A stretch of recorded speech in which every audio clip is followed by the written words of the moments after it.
You are listening to the 5 a.m. podcast, and today is your day. Welcome to the 5 a.m. podcast, where we bring you insightful conversations with thought leaders and influencers who are making headway and definitely some waves in their callings and industries. Today, I do have the privilege of speaking with Dr. Murray Sabrin, a distinguished economist, author, and thought leader in the Austrian School of Economics. Dr. Dr. Sabrin is a Mises Institute Associated Scholar and Emeritus Professor of Finance at Rampo College of New Jersey, where he taught from 1985 until his retirement in 2020.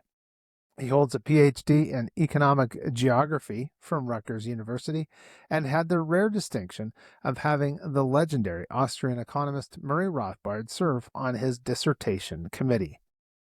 Now, Dr. Sabrin is the author of several influential books, including Why the Federal Reserve Sucks, Navigating Boom and Bust Cycles, and most recently, he's contributed to discussions on creating a constitutional federal budget without income and payroll taxes.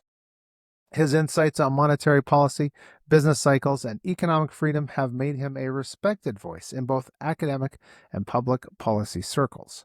Now, before we roll this intro, please share this with 3 of your friends. From our analytics, we see that we have viewers across the earth, and we thank you for being here. Come on in, have a seat, and listen into this great conversation. I know many are going to enjoy it.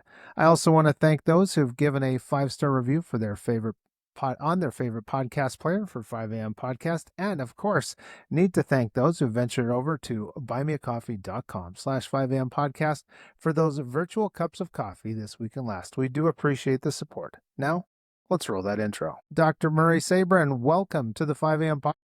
Great to be with you, Michael. I appreciate the invitation. Yes. Well, I was very happy to see your name come up on the email list that you were available, and I had to get my request in, and we could talk about all things economics and, more importantly, Austrian economics. And I want to get to that and your connection with Mr. Rothbard, who is kind of a hero of mine growing up when I was younger, reading those books like so many other people. But we first got to ask about your hat, MAFI. Can you talk to us about that? Well, we have MAGA, Make Americans Great Again. We have now MAHA, Make Americans Healthy Again. But the real issue, that, from my perspective, is that we have to make the American people financially independent. So it's Make Americans Financially Independent, which is essentially the theme of the Declaration of Independence. We got our political independence in 1776, or at least we Yes. began the process of getting political independence, because the colonists had to fight a bloody secession from Great Britain. And now the goal is to all adults be financially independent, because I don't know anyone who grows up and their parents telling them to be financially dependent Yes. on the government. Financial independence is a wonderful thing, because it means you have the freedom to choose what you want to buy, where you want to live, and just have the absolute freedom that the Declaration really says that is the fundamental right of human beings. Yes. Now, I'm going to ask you, because this is a pretty deep subject, just saying make Americans financially independent, because there's money is power, and whether it's the government that wants the people's financial power or industry or business, who is the biggest culprit in your mind of keeping Americans financially dependent? Well, you look at the 3 big programs of the federal government: Social Security, Medicare, and Medicaid. And what that means is the federal government now tells the people, you don't have to save much for your retirement, because we're going to provide you with a Social Security check every month. We're going to take care of your medical care costs. And for low-income people, we're going to take care of virtually all your medical care costs. So that means tens of millions of adults and children are on some sort of government assistance program, which means the federal government has to tax the people in order to pay for those bills. And my perspective, growing up in New York City in the 1950s and 60s, is that I saw my father go to work. Sometimes he worked weekends, driving a cab until he bought his own cab in the early 60s, so he could provide for his family. And that's what I was taught: get an education, get a career, and you'll be financially independent. And so I took that advice to heart, went through the college system in New York City, got my PhD at Rutgers, And as you pointed out, I had the great Murray Rothbard, a member of my dissertation committee. I was allowed to invite an outside member. And eventually I got a job teaching at Ramapo College in 1985 and saved as much as I could in order to have a nice nest egg when I retired in 2020. And that's exactly what's happened. And so, of course, given that you had to pay Social Security taxes as you're working, I'm also collecting Social Security, which is a lot compared to what I thought I would be getting years ago when I started working. But given inflation and the cost of living increases that people have gotten over the years, that money is quite substantial. But it means that current workers have to pay for that because I don't have my separate account where assets were deposited. I have that in my 401k because I put money in. I bought the various funds that were available to me, and that money grew over time. And that's the way the normal process of the life cycle should unfold is you work, you save, you spend on your needs, and then when you retire, you have a pool of funds that you can use to draw to pay for your needs in retirement. Hmm. So I want to ask you then with, uh, well, I guess I'll start this next question thinking back to an accountant I had many years ago, and he had a very senior client who had told him that she had lived by this mantra of if you take care of your nickels and dimes, the dollars will take care of themselves. And so the reason I'm mentioning this little personal memory that I have was that personal responsibility of looking after the small stuff. And is it still true that, if it's dollar cost averaging or saving little by little, is it still really going to grow into a nest egg in this day and age? Absolutely. I mean, assuming that, again, the assumption is that the stock market's going to return about 10% a year before inflation. So after inflation, historically, it's been around 3% an average. So that means your real return in the stock market is about 7% a year. So if you compound that over 40, 50 years of saving, that's going to be a lot of money in someone's retirement account, whether it's an IRA or a 401k. And that means they will have a decent retirement after they quit working or sell their business, whatever the case may be. But the concept is you have to save for the future. And unfortunately, because of inflation caused by the Federal Reserve printing money, it's become very difficult for low and middle income people to save because they have to spend so much on necessities. And that's the tragedy in America today is that savings has been undermined by the very government that says that they're going to take care of people with high taxes, regulations, and money printing by the Federal Reserve, which raises the cost of living. Right. And so, from what you're saying, then there is actually hope for Gen Z and millennials.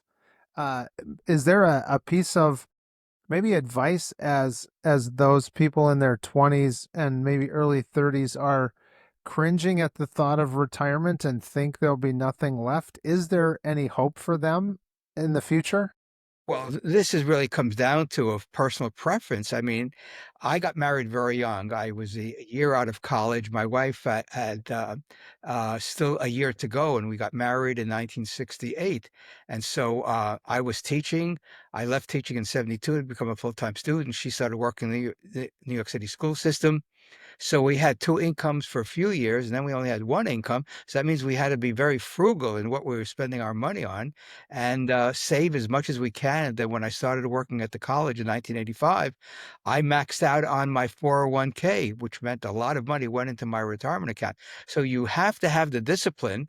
And so if you're single, a good suggestion would be to live as home as much as possible and help pay for the rent or the mortgage or whatever the case may be, or your parents may give you a free ride and do that. And or if you're single and you're living and you could buddy up with a friend or two and buy and live in an apartment so you can split the rent. So there are all sorts of arrangements you can have in order to make sure that you have savings at each paycheck, so you can build that nest egg. And the best thing in life, to me, is having a portfolio of assets that grow every year because that is the key to financial independence over time. Uh, and unfortunately, so many people don't have that, and that to me is the real tragedy in America today, that there are so many people that don't even have $1,000 in the bank. Can you explain to us the rule of 72? It was something that I looked into when I was in my 20s and looking to save for the future. Very simple. You take 72, you divide it by the rate of return. In this case, it would be 9% for the stock market. So 9 into 72 is 8. So it would take 8 years for a dollar to double. But if you put money in every month or every paycheck, twice a month or whatever the case may be, and you put that in, and I showed students when I taught corporate finance the time value of money, and they see that if they start saving when they start working after college, they could become multi-millionaires as long as they save a portion of their income, whether it's 10%, 15%, 20%, which is difficult to do given that rents are so high, prices are so high in general. But if you have that discipline and deprive yourself a little bit in life, the rule of 72 means that if you put away $5,000 a year and that increases over time, I showed students how they could have $5 to $10 million in retirement. Of course, it's not going to be the same purchasing power of today, but the point is $5 or $10 million in the future is a lot better than zero. Yeah. So speaking of purchasing power, then can you share with us how our dollar bills, that fiat currency, loses its purchasing power as opposed to things increase in price or become more expensive? Well, sure. The Federal Reserve has what we all wish we had. It's an Yes. unlimited checking account. Yeah. And every few weeks they meet to determine what the quote interest rate should be at the for short-term debt. That's called the Fed funds rate, which is money that the banks borrow amongst each other overnight.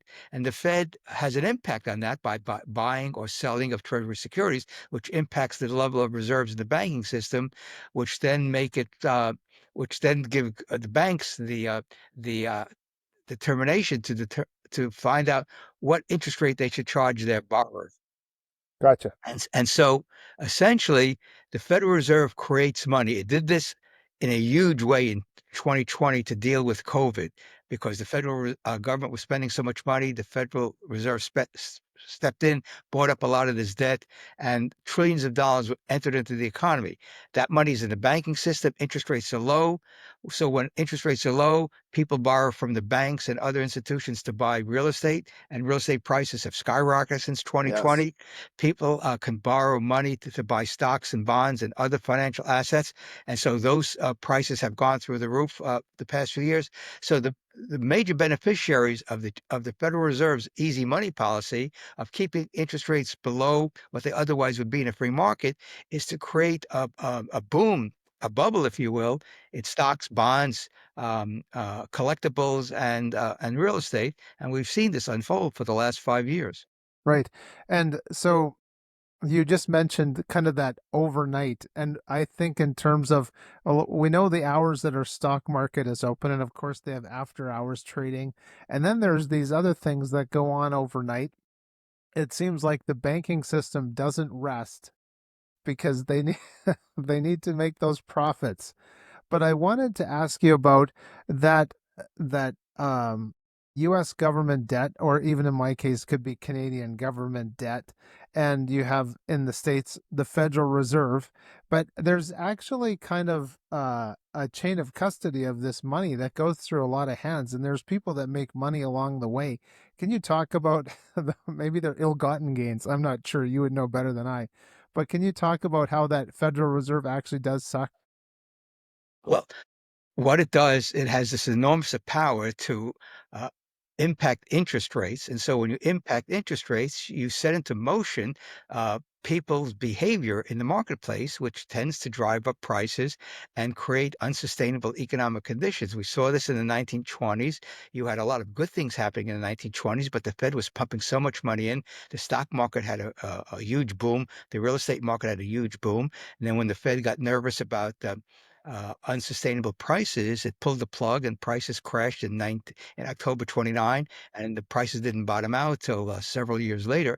The stock market was down 89%. So that's an example of an extreme bubble that burst because of the Federal Reserve's easy money policy. And we saw the dot-com bubble in the 1990s burst in 2000. We saw the housing bubble burst in 2007. And now we have what's called an everything bubble, where everything has been inflated because of the enormous amount of money that the Fed has created the past 5 years. And so the question becomes, will this lead to a bigger crisis down the road? And there are some people who think that will happen because prices are just not sustainable at these levels unless the Fed pumps more money into the system. Federal Reserve is between a rock and a hard place. It creates the money, it creates it leads to this unsustainable boom in prices. And then when prices start to falter, that's when the Fed may step in and inflate again in order to keep prices up or have them go higher. So the point that Rothbard made and other economists of the Austrian school saying the Fed should not inflate the supply of money and credit, let savings be used by entrepreneurs to create the capital that they need in order to expand their businesses. We don't need the Federal Reserve basically sending false signals that with interest rates so low, they can go ahead and borrow money and have good outcomes in the future. Let the free market work in housing, in commercial real estate, in uh, goods and services, and particularly interest rates. So we need a free market in interest rates, and we don't have that now because of the Fed's impact on the short end of the yield curve. Now, is it true that in the past, or first maybe we'll get this out of the way, that the Federal Reserve is not part of the government, correct? It's its own corporate entity. Right. The Federal Reserve is a corporate entity. It's basically a cartel. The banks have gotten together legally to the Federal Reserve Act, and you have 12 regional banks, New York City being the most important one. And when the Federal Reserve has profits in the year, they remit that to the Treasury because they have a monopoly on creating Yeah. credit, creating money in the United States. But right now, the Fed's balance sheet is out of whack because interest rates have gone up since the virtually zero interest rate policy during COVID. And so the Fed is sitting with debt that is gone down in value. And so that's a real problem for the Federal Reserve. And this is why central banking is really another form of central planning. And since central planning we know didn't work in the Soviet Union and other centrally planned economies, why do we think we can create an institution like a central bank and have better outcomes than the failed central planning policies of the old Soviet Union, other socialized economies? Because we could say that the USSR just ran out of money. Like it took 70, what, about 70 years for the USSR to run out of money? Is that Well, correct? well, what happened was from 1979, when they invaded Afghanistan, so Yeah. they withdrew from Afghanistan, they printed up a lot of money, the Russian central bank, in order to help pay for the war. And so it created enormous inflation and really an impact on the value of the ruble. And so by the end of the 1980s, with Gorbachev in there, excuse me, and the restlessness in the East European economies, and countries, Gorbachev says we're going to open it up, and people started getting rid of the totalitarian factors in those countries. The Berlin Wall came down in 1989, I believe, November of '89, and then the Soviet Union collapsed in 1991. So this was a glorious day for those of us that saw the Soviet Union as this totalitarian, centrally planned economy that wasn't going anywhere. And they've had their reforms just as they've had in China in a peaceful way as well. When after Mao Zedong died and the Chinese economy started opening up and they become an economic powerhouse for the last 40 plus years. So again, free markets, limited government, protecting property rights, protecting individual rights, having peaceful relations with your neighbors and around the world are really the formula for world prosperity and world peace. Yes. Now I wanted to ask you then about that corporation and the cartel really that the Federal Reserve is. There actually was or maybe state reserves, correct, before the cartel came along? Well, they were state banks. I mean, you had Okay. attempts at central banking in the early part of the republic, and they all failed. I mean, President Andrew Jackson vetoed the second Bank of the United States charter, and we didn't have any central bank, any major bank since then. And so the bankers realize that they have a flawed business model. They borrow short and lend long, so they're always in jeopardy of a bank run. And we saw that throughout the 19th century. That's why we had banking panics throughout the 19th century. Then we had the banking panic of 1907, and that's when the bankers got together in that infamous meeting, if you will, secret meeting in Jekyll Island in 1910, and they drew up the blueprint for the Federal Reserve Act, which Woodrow Wilson signed in 1913. And so, since the Federal Reserve has been created, the dollar has lost 95% of its purchasing power. We've had booms and bust cycles worse than the 19th century. But the central bank is really a conglomerate of the private banks getting together in their region. The Board of Governors of the Federal Reserve, through their open market committee, have enormous power because they can pump money into the banking system, take money out in order to keep interest rates at a level they think is best for the economy. But that's the problem of central banking. It's no different than central planning. The central planners don't know what prices and output to order. That let the free market determine that, and the free market should determine interest rates as well. Right. This makes me think of a time many years ago. My wife and I we call it a home loan because mortgage means death grip. We don't like the sound of that. So we were getting, Frankie Lee was our banker, and we were filling out the documents at his desk. And I thought, wow, this guy just manufactured however many hundreds of thousands we're buying this house for. And I just thought he just manufactured currency, and it's just like flowing, I guess you could say, from, not really from us, we don't get to touch it, but we get the house that it paid for. Right. And then it caused me to think at that young age that debt actually creates a false economy. Would you think that's true? Well, interestingly enough, before the Great Depression and the federal government's involvement in the housing market, people hated debt and hated mortgages. Most mortgages were like 5 years at most. And people really didn't like debt. And of course, the Great Depression and the FDR's policies changed that because the federal government started buying up mortgages from the banks in order to lubricate the housing market. And so that is the problem we had in America, that housing is supposed to be the great um, uh, elixir for the economy by with building, especially after World War II with the baby boom. But that was a huge mistake because the housing market had a major downturn because of uh, the Great Depression. And again, governments think it's their responsibility to deal with these crises when they create the crisis in the Yeah. first place.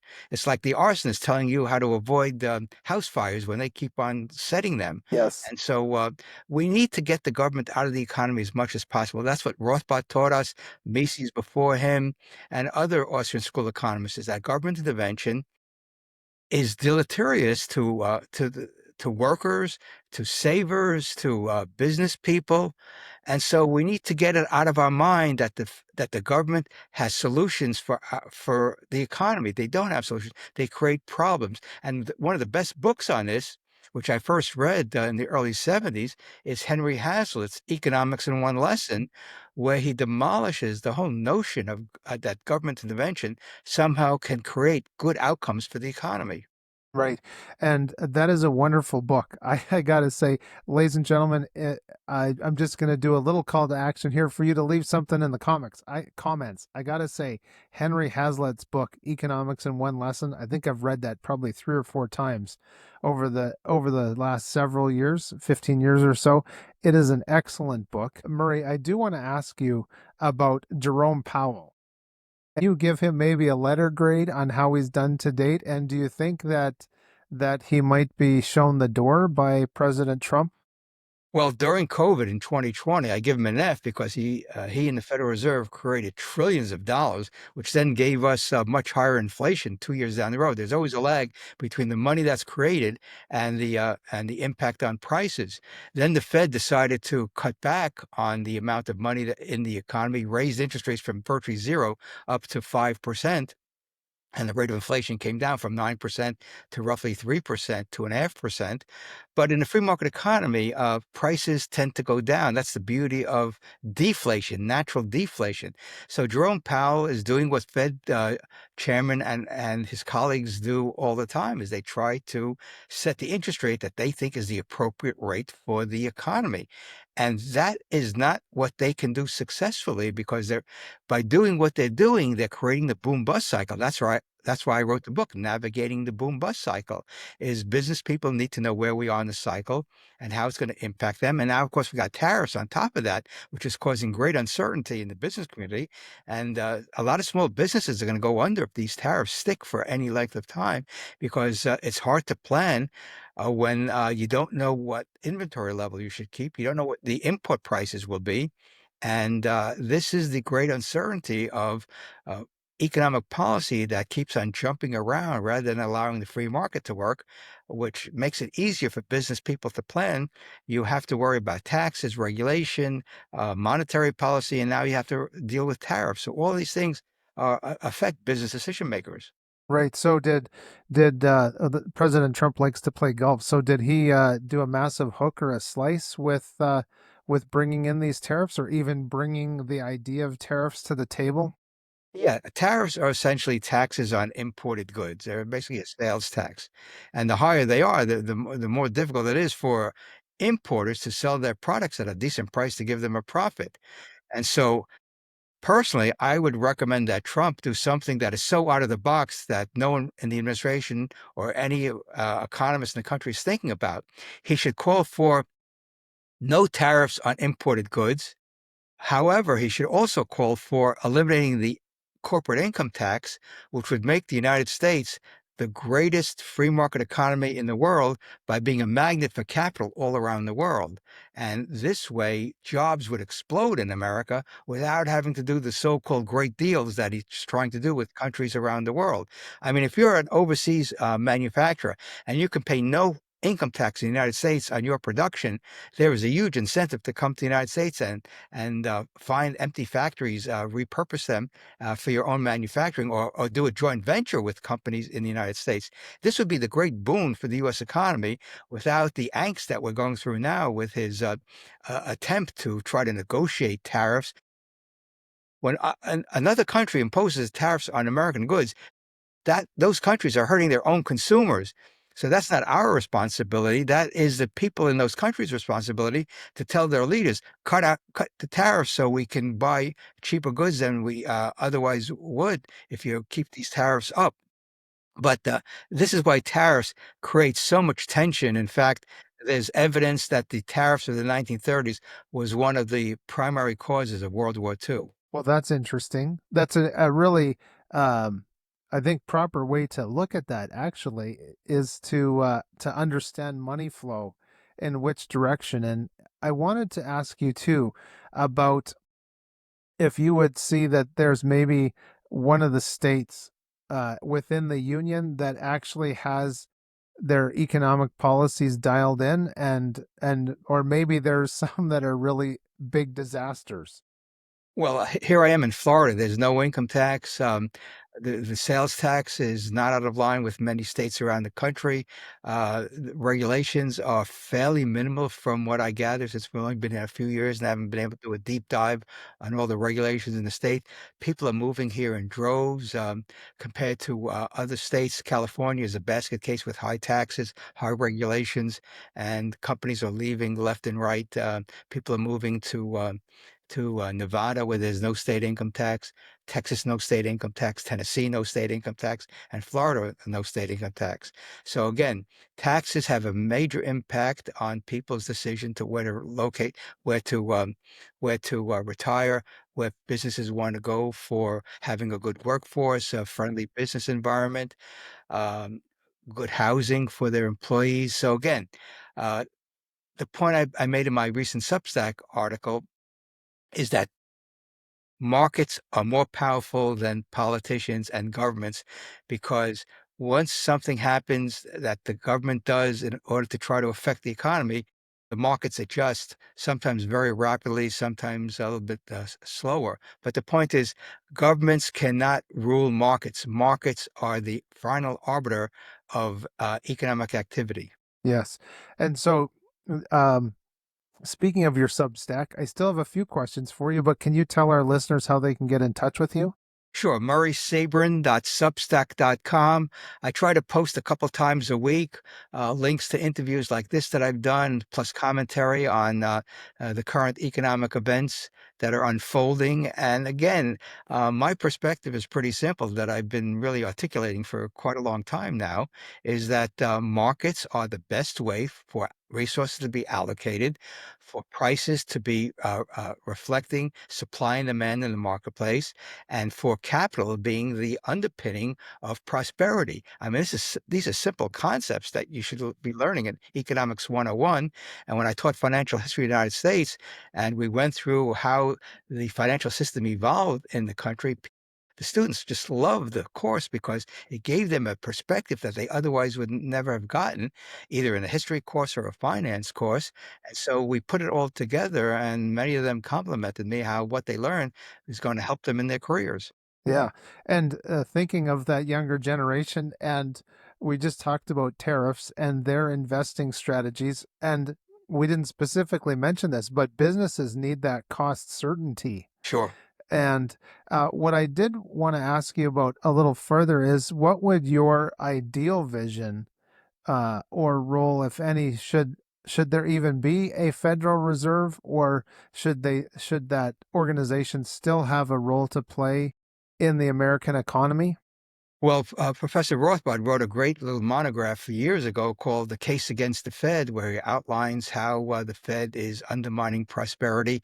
I wrote Why the Federal Reserve Sucks. And so, if we're going to have the government involved in money, it should be handled by the Treasury. I mean, the Constitution is quite clear that the states should only admit money backed by or paper backed by gold and silver. And so that should apply to the federal government as well, because we had a hyperinflation during the American Revolution, which is ironic that the Continental Congress printed up continental dollars and they became virtually wor- worthless in order to fight the American Revolution. So because of that experience, the founders put in the Constitution that you really cannot inflate the supply of money, but that the Federal Reserve had been given that power through the Federal Reserve Act, and has caused all sorts of havoc. The good news is that we still have enough free enterprise in America that men and women are able to still build great businesses, and companies are able to expand their operations, and that's why we have the high standard of living. In addition, we have free trade among the states. That makes the United States the largest free trade area in the world. So if it's good for the United States, it should be good for the global economy, because free trade will allow goods and services to flow freely between nations. And that means prosperity would explode all over the world, and poverty would decrease dramatically. So again, the formula is very simple. The Austrian economists laid this out years ago, decades ago, and the younger generation of economists since for the past 30, 40 years have been improving upon that. And people can go to the Mises.org website and read all the wonderful articles that are posted every single day that address current issues, and how the government is just undermining prosperity through intervening in all sorts of markets. Yes. No, that Mises.org is an excellent website to go to, and they actually have a great beginner section for people that really need to get their feet wet, or more than that, really dive into Austrian economics. I wanted to, as we're getting close to wrapping up, I wanted to ask you about the industry of the federal government. So here in Canada, we have 25% of our working population works for some level of government. And so there's this forced upon, let's say, the Canadian, I'll put in air quotes, symbiotic relationship between the taxpayer and the federal worker. Um, when you look at America, or even this example from Canada, do you think that bloated government is actually has a vested interest in kind of keeping Austrian economics at bay? Oh, absolutely. There's no question about it. I mean, I have a great quote from a wonderful book that you're probably aware of, The Law by Yes. Frederick Bastiat. Yes. Love that There's a book. great quote that says that the proponents of socialism just don't get it because when they propose a socialistic policy, the people that are opposed to it saying, there's a difference between government and society. Government is the use of force. Society is the use of voluntary exchange. And just because we oppose the government doing something, that doesn't mean we oppose it being done at all. For example, uh, I'm a big proponent of the nonprofit sector as a way to deal with social services. And we have a wonderful network, if you will, or a vibrant nonprofit sector from the colleges, universities, to hospitals, to food banks, to Habitat for Humanity, Salvation Army. The list goes on and on.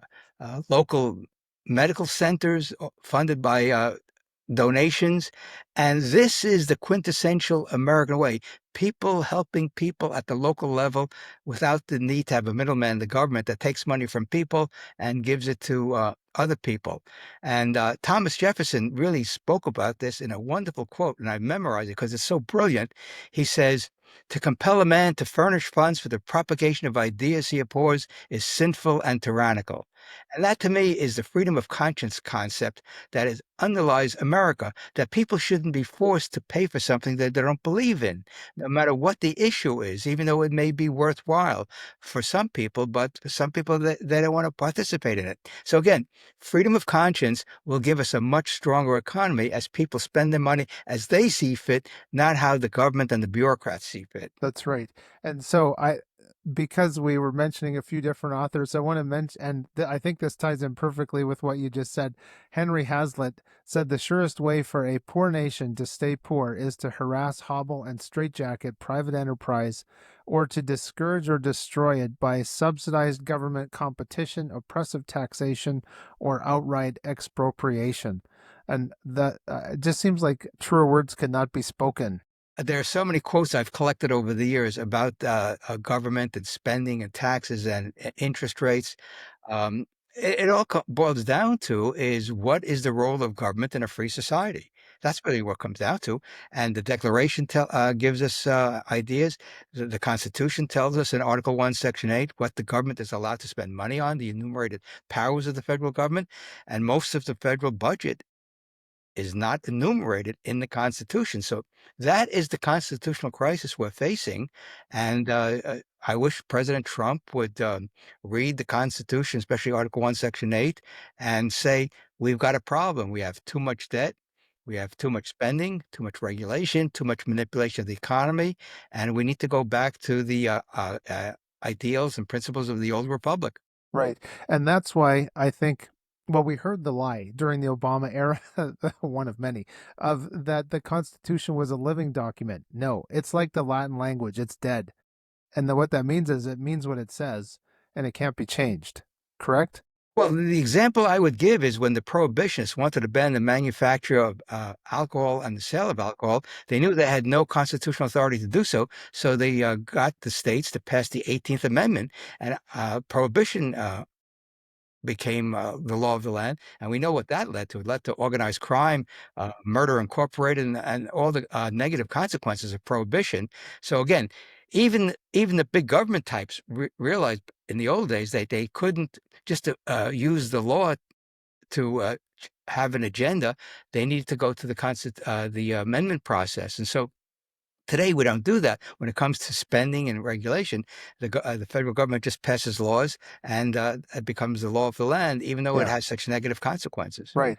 So I got to ask you something else that I think has negative consequences. I've often long thought that foreign aid is actually a form of tribute to another nation. Would you agree with that? But there's no question about it. I mean, again, constitutionally, there's nothing in the Constitution that authorizes the federal government subsidize people and governments around the world. We have organizations. If you want to support an organization that does work overseas, you can do so. Doctors Without Borders, it goes the whole nine yards. Mercy ships and all that. Bill Gates has a huge foundation. He does work around the world. Some people would say it's counterproductive with the vaccine proposals that he has. But the point is, there's enough money in America in the foundations, in nonprofits, and the American people's generosity that if they want to help people overseas, they could do so voluntarily. Right. Without our national governments having to give tribute. And that really changed my perspective. And it also my grandfather, may he rest in peace, he talked to me about how in the Netherlands, the government, as it became more socialistic, they realized the influence that churches had on all their mercy ministries and taking care of the seniors and the families taking care of seniors. They realized they needed to get in there and force the people to become dependent on the government. Yep. And we're certainly seeing that today.